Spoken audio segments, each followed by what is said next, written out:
ច្បាប់ព្រានប្រដៅដាទឿនដែលអ្នកបានអាននេះមានអាយុកាលជាង100ឆ្នាំមកហើយដែលនេះជាមរតកស្នាដៃរបស់អ្នកប្រាជ្ញខាងសំនួនវោហារលោកក្រមងុយអ្នកចម្រៀងសាដៀវប្រជាករមួយរូបដ៏ល្បីល្បាញក្នុងប្រទេសកម្ពុជាលោកក្រមងុយប្រសូតនៅឆ្នាំ1865នៅលើទឹកដីនៃភូមិព្រៃអណ្ដូងស្វាយឃុំកំបូលស្រុកភ្នំពេញខេត្តកណ្ដាលលោកមាននាមដើមអ៊ុកអ៊ូ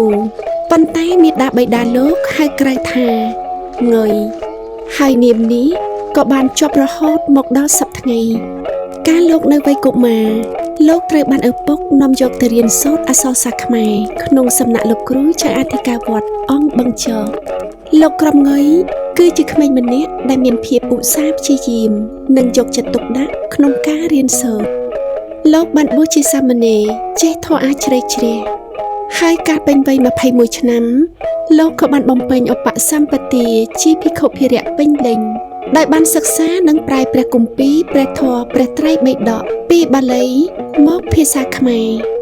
លោកក៏បានបន្តសិក្សាវិបស្សនាកម្មដ្ឋានបន្ថែមពីសំណាក់អាចារ្យនានាជាច្រើនកន្លែងទៀត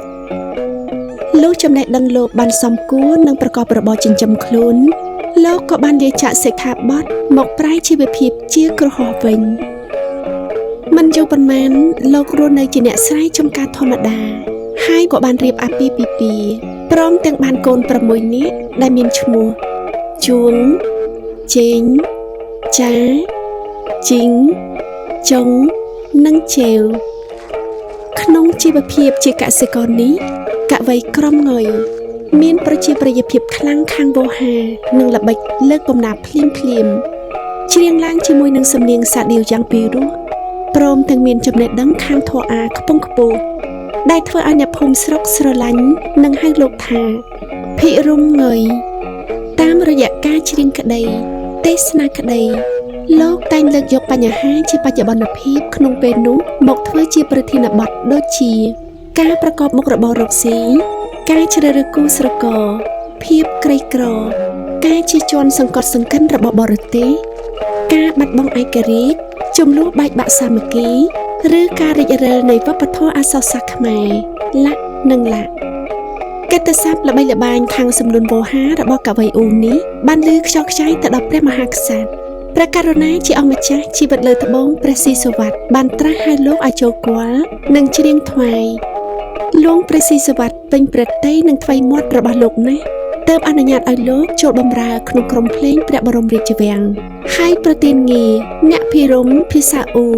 ប៉ុន្តែដោយនៅពេលនោះមាននាយកក្រុមវាំងម្នាក់ឈ្មោះអ៊ូដែរនោះទើបលួងទ្រង់ត្រាស់ឲ្យហៅងុយឬក្រមងុយរៀងដរាបមកកិត្តិនាមរបស់លោកមិនគ្រាន់តែល្បីរន្ទឺនៅក្នុងប្រទេសទេប៉ុន្តែបានសាយភាយរហូតទៅដល់ព្រះរាជាប្រទេសសៀមថែមទៀតស្ដេចសៀមបានធ្វើរាជសារមកសូមអញ្ជើញអ្នកភិរមភាសាងុយទៅច្រៀងថ្វាយឯក្រុងបាងកកលោកក្រមងុយនិងលោកសឺដេក៏បានធ្វើដំណើរទៅនៅស្រុកសៀមអស់រយៈពេល3ខែហើយបានទទួលសេចក្តីរាប់អានពីសំណាក់ព្រះមហាក្សត្រនិងមន្ត្រីថៃនានាពេលនោះស្ដេចសៀមបានប្រទានងារលោកជាភិរមភាសាថៃរកលឿកើននិងប្រទានលែវអាវប្រាក់ដួងព្រមទាំងប្រាក់និងវត្ថុផ្សេងៗទៀតជាច្រើនដោយចង់រក្សាទុកស្នាដៃនេះឲ្យបានយូរអង្វែងសម្រាប់មនុស្សជំនាន់ក្រោយលោកហ្សឺដេបាននាំព្រះភិរមភាសាអ៊ូទៅជួបលោកស្រីស៊ុយសានកាបេលេសដែលជានាយកវិទ្យាស្ថានពុទ្ធសាសនបណ្ឌិតនៅភ្នំពេញនៅឆ្នាំ1930អ្នកស្រីនាយកសូមឲ្យអ្នកភិរមភាសាច្រៀងកំណាព្យរបស់គាត់ឡើងវិញទាំងអស់បែបរង្វិលដើម្បីឲ្យអ្នកប្រាជ្ញនៅវិទ្យាស្ថានពុទ្ធសាសនបណ្ឌិតកត់ត្រាទុកជារង្វាន់ពេលនោះអ្នកស្រីស៊ុយសានបានឲ្យលោកនៅប្រាក់1រៀលជានិមិត្តរូបនៃការស្រឡាញ់វប្បធម៌អរិយធម៌ខ្មែរស្នាដៃរបស់លោកដែលអ្នកស្រាវជ្រាវបានរកឃើញមកដល់សព្វថ្ងៃមានដូចជាច្បាប់លបាកថ្មីច្បាប់គេកាលថ្មីសេចក្តីរំលឹកដាស់តឿនច្បាប់ប្រដៅទូនមានជនប្រុសស្រីបណ្ដាំក្រមងុយក្រៅពីស្នាដៃខាងលើគេនៅអាចសន្មតបានថានៅមានស្នាដៃជាច្រើនផ្សេងទៀតរបស់លោកក្រមងុយដែលអ្នកស្រាវជ្រាវពុំទាន់រកឃើញព្រះភិរមភាសាអ៊ូបានទទួលអនិច្ចកម្មនៅក្នុងឆ្នាំ1936 ក្នុងជនមាយុ71ឆ្នាំដែលរោគរាងកាយមរណភាពរបស់លោកតាគឺជាការបាត់បង់កវីដ៏ឆ្នើមមួយរូបរបស់កម្ពុជាកម្រងព្រានប្រដៅទាំងឡាយរបស់លោកមានន័យជ្រាលជ្រៅដាស់តឿនរំលឹកខ្មែរទូទៅជាពិសេសអ្នកស្រុកស្រែចំការដែលខ្សត់ខ្សោយនិងត្រូវបានរក្សាទុកជាមរតកដ៏សំខាន់មួយរបស់ជាតិកម្ពុជា